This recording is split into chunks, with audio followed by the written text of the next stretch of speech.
다 함께 기도하심으로 9월 1일 월요일 매일 예배 시작하겠습니다. 기도합니다.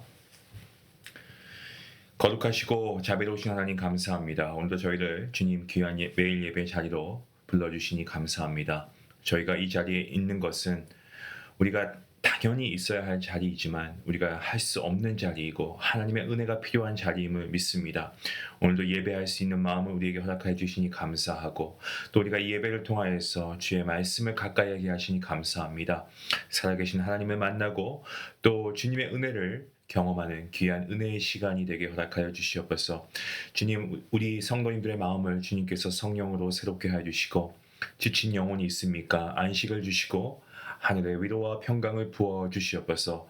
이 예배가 형식적으로 드리는 예배가 되지 말게 하시고 하나님의 임재 가운데 정말 삶이 변화되는 은혜의 시간이 될 수 있도록 하나님 복내어 주시옵소서. 모든 예배 시간을 주님께 맡기옵고 감사하오며 이 모든 말씀 예수님의 이름으로 기도하옵나이다. 아멘. 찬송가 449장입니다.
9월달 우리가 새롭게 로마서를 시작하게 되었습니다. 에스겔서를 하다가 잠시 우리가 쉼을 가지고 로마서를 하게 되었는데요. 오늘 말씀은 로마서 1장 1절부터 7절까지의 말씀 되겠습니다. 이 말씀을 함께 한 목소리로 읽도록 하겠습니다. 예수 그리스도의 종 바울은 사도로 부르심을 받아 하나님의 복음을 위하여 택정함을 입었으니 이 복음은 하나님이 선지자들을 통하여 그의 아들에 관하여 성경에 미리 약속하신 것이라.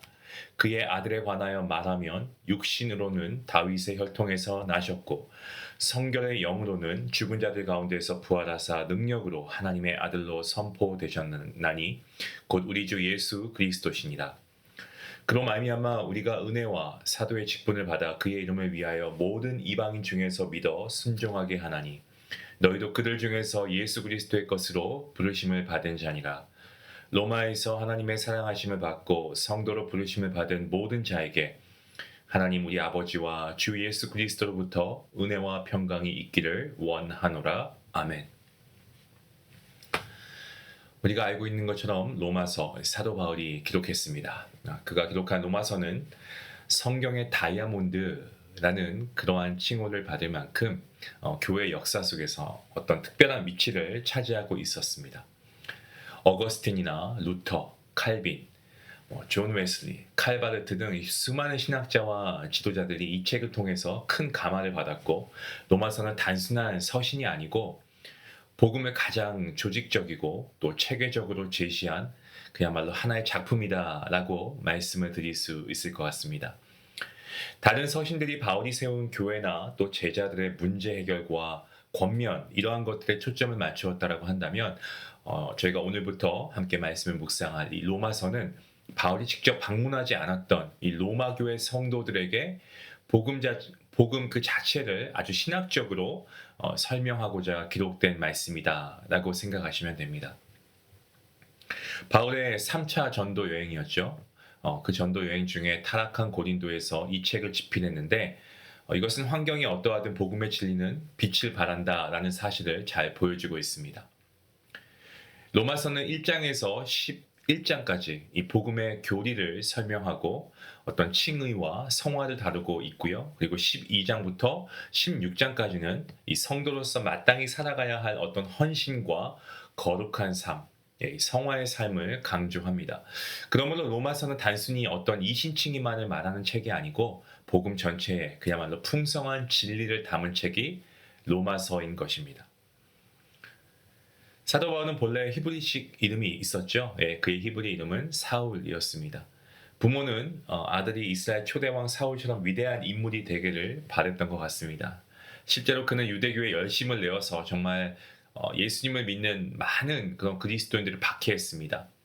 하지만 우리가 알고 있는 바와 같이 그가 다메섹 도상에서 부활하신 주님을 인격적으로 만납니다. 그리고 그 후에 세상적인 위대함을 추구하던 그런 어떤 삶을 그가 다 내려놓고 자신을 작은 자라고 고백하면서 이 헬라권 사역에서 바울이라는 이름을 사용하기 시작했습니다. 이것은 단순한 이름의 변경이 아니고요. 과거의 삶을 그야말로 깨끗하게 청산하고 작은 자로 섬기겠다라고 하는 이러한 바울의 신앙적 결단이었습니다. 바울은 어떻습니까? 로마서를 시작해서 자신을 예수 그리스도의 종이라고 소개하고 있죠. 헬라 사회에서 이 자유라고 했을 때 이 자유는 최고의 가치였습니다. 하지만 그럼에도 불구하고 그는 스스로 자유를 포기하고 종의 신분으로 내려갔습니다. 이것은 로마에 있는 그리스도인들에게 큰 충격이었고 동시에 은혜가 되었을 겁니다. 이 노예가 주인의 명령에 절대적으로 순종하지 않습니까? 그러한 것처럼 바울은 이제 죄의 노예가 아닌 이 복음의 종으로 기꺼이 이 주님의 말씀에 순종하는 자가 되었습니다. 단순한 겸손이 아니고 구원받은 자의 어떤 새로운 정체성을 보여주는 그러한 귀한 믿음의 고백이었습니다. 또한 바울은 자신이 이 사도로 부르심을 받아서 하나님의 복음을 위해 택정함을 입었다라고 밝히고 있습니다.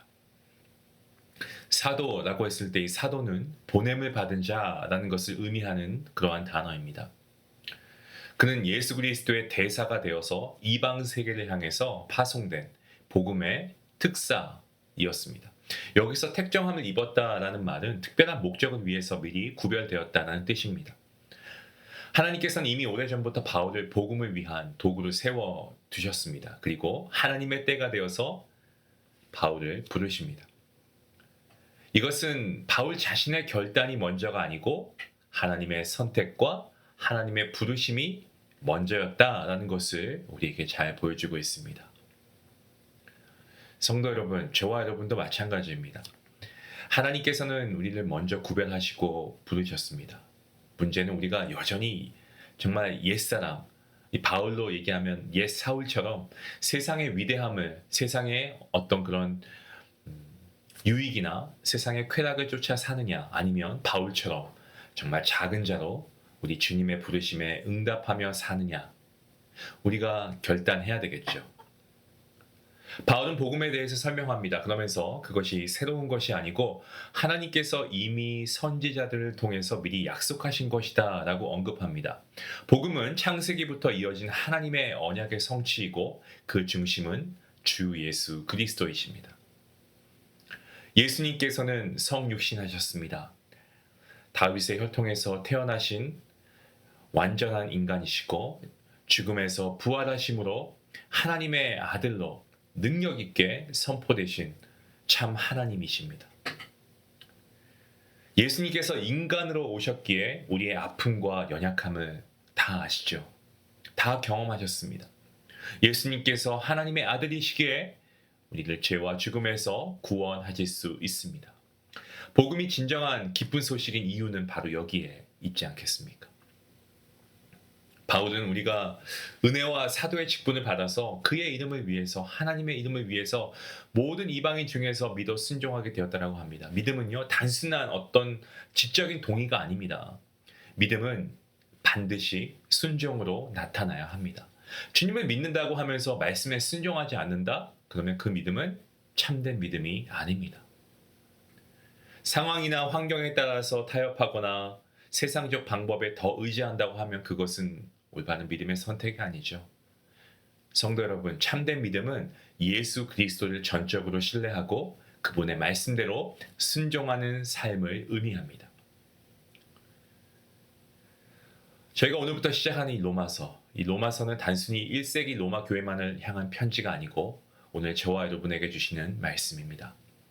바울이 우리 주 예수 그리스도라고 고백한 것처럼 그 주님은 로마 성도들의 주님이시고 동시에 우리의 주님이신 줄로 믿습니다. 우리는 모두가 예수 그리스도의 것으로 부르심을 받은 자이고요. 하나님의 사랑을 입은 성도입니다. 주님께 영광을 돌린다라고 하는 것은 단순히 입술의 고백에 그치는 것이 아니고 우리가 믿음으로 주님을 신뢰하고 주님의 말씀에 순종하는 삶을 살아가는 것입니다. 결국 이 로마서는 무엇을 담고 있습니까? 복음의 진수를 담고 있습니다. 바울은 자신을 작은 자로 낮추고 종으로서 부르심을 받아 복음을 전했습니다.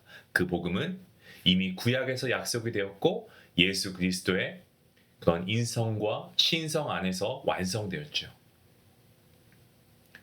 사랑하는 성도 여러분, 오늘 저와 여러분은 주님의 종으로서 복음을 믿고 순종하는 삶으로 주님께 영광을 돌려야 합니다. 세상적으로 작은 자 같지만 하나님의 부르심에 순종하는 삶을 사는 것이야말로 여러분, 이게 바로 위대한 삶이 아니겠습니까? 때문에 하나님의 복음을 위해서 예수 그리스도의 종으로 작은 자로 하나님과 이웃을 섬기며 복음을 전하며 살아가시는 성도님들 모두가 되시길 원합니다. 이러한 성도님들께 주 예수 그리스도의 은혜와 평강이 충만하시기를 주님의 이름으로 축원합니다. 기도하시겠습니다. 하나님 아버지, 오늘부터 묵상하는 로마서를 통해서 복음을 더욱 깊이 깨닫게 하시고 우리 마음 가운데 새기게 허락하여 주시옵소서. 주님께서 저희를 사도로 또 성도로 택정하여 주시고 불러주심을 믿고 감사합니다. 정말 자격 없는 저희들 은혜로 불러주시고 주님의 거룩한 부르심에 응답하게 하신 은혜를 기억하며 찬양합니다. 주님, 저희가 예수님을 우리의 주인이시고 구원자이신 그리스도로 믿습니다. 하지만 우리가 믿는다고 입술로 고백하지만 말씀에 불순종하고 세상의 마음을 빼앗겼던 저희의 죄를 용서하여 주시옵소서. 이제는 주님을 온전히 믿고 전적으로 순종할 수 있도록 세상을 향한 시선을 거두고 주님을 독대하는 시간을 통해 믿음이 견고해지게 허락하여 주시옵소서. 주님과 이웃을 향하여 작은 자로 낮아져서 섬기게 하시고 주님께서 주신 새 생명을 함께 나누며 이 복음을 함께 증거하는 삶을 살아갈 수 있도록 인도하여 주시옵소서. 우리의 일상이 우리의 삶이 복음의 증거가 되게 하시고 우리의 삶을 통하여 주님의 영광을 나타내게 하여 주시옵소서. 이 모든 말씀 우리 주 예수 그리스도의 이름으로 기도하옵나이다. 아멘. 오늘 우리가 좀 작은 자로 살아가는 훈련을 해보면 좋겠습니다. 로마서를 통해 주신 은혜를 기억하면서 우리의 삶 가운데 일상 속에서 우리가 좀 누군가에게 먼저 섬김을 보여주는, 양보하고 섬기고 혹은 감사의 말을 전하는 이런 작은 실천 우리가 먼저 한번 해보면 어떨까요? 그것이 곧 주님의 종으로 복음의 증인으로 사는 첫 걸음이 되는 줄로 믿습니다. 이러한 작은 자로 살아갈 수 있는 저와 여러분 모두가 될 수 있기를 원하며 오늘 말씀 생각하시면서 함께 기도하시겠습니다.